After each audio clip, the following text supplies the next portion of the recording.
നവകേരള സദസ്സിൽ പങ്കെടുത്ത ലീഗ് നേതാക്കൾക്കെതിരെ നടപടിയുമായി മുസ്ലിം ലീഗ് സംസ്ഥാന കൗൺസിൽ അംഗം നൌഷാദ്, പ്രവാസി ലീഗ് സംസ്ഥാന സെക്രട്ടറി കലാപ്രേമി ബഷീർ എന്നിവരെ സസ്പെൻഡ് ചെയ്തു. വിവരങ്ങളുമായി ആനന്ദ് പുത്തൂർ ചേരുകയാണ്. ആനന്ദ്, അവസാനം നവകേരള സദസ്സിൽ പങ്കെടുത്ത ലീഗ് നേതാക്കൾക്കെതിരെ നടപടിയുമായി ലീഗ് നേതൃത്വം രംഗത്തെത്തുകയാണ്. എന്തൊക്കെയാണ് വിശദാംശങ്ങൾ?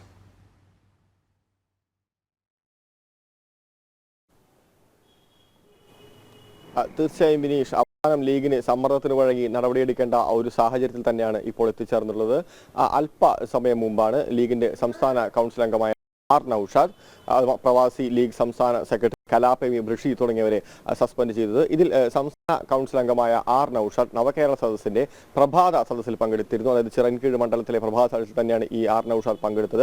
ഈ പ്രഭാത സദസ്സിൽ പങ്കെടുത്തതിന് ശേഷം അദ്ദേഹം പരസ്യമായി തന്നെ പല കാര്യങ്ങളും പ്രതികരണം നടത്തിയിരുന്നു. അതായത് ഈ നവകേരള സദസ്സിൽ പങ്കെടുക്കരുതെന്ന UDFന്റെ നിർദ്ദേശം തെറ്റായിരുന്നെന്ന്, ഈ ആളുകളുടെ പരാതി പരിഹരിക്കുന്നതിനുള്ള ഒരു സദസ്സാണ് നവകേരള സദസ്സ്. അപ്പോൾ സ്വാഭാവികമായും UDF അത്തരത്തിലൊരു നിർദ്ദേശം മുന്നോട്ട് വെക്കരുതായിരുന്നു. പ്രവാസികളുടെ ഒരു പ്രതിനിധിയായി തന്നെയാണ് താൻ ഈ സദസ്സിൽ ചിറൻകീഴ് മണ്ഡലത്തിലെ പ്രഭാത സദസ്സിൽ എത്തിച്ചേർന്നിട്ടുള്ളത്.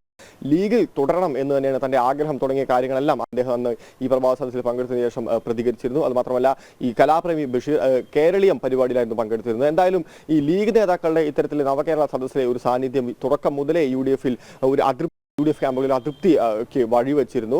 ഇടതുപക്ഷം ഇത്തരത്തിലുള്ള ഇവരുടെ സാന്നിധ്യം ഒരു അഡീഷണൽ ബെനിഫിറ്റ് ആയിട്ട് തന്നെയായിരുന്നു മുന്നോട്ട് കൊണ്ടുപോയിരുന്നത്. എന്തായാലും UDFന്റെ കടുത്ത സമ്മർദ്ദത്തിന് വഴങ്ങി തന്നെ ആയിരിക്കണം ലീഗ് ഇപ്പോൾ രണ്ട് സംസ്ഥാന സമിതി അംഗങ്ങൾ, അതായത് നൌഷാദിനെയും ലീഗിന്റെ പ്രവാസി സംസ്ഥാന സെക്രട്ടറി ആയിട്ടുള്ള കലാപ്രേമി ബഷീറിനെയും ഇപ്പോൾ സസ്പെൻഡ് ചെയ്തിരിക്കുകയാണ്. വിനീഷ്, നിലവിലെ സാഹചര്യത്തിൽ നവകേരള സദസ്സിലൂടെ CPM നേതാക്കൾ ലക്ഷ്യമിട്ടത് ഇത്തരത്തിലാണ്.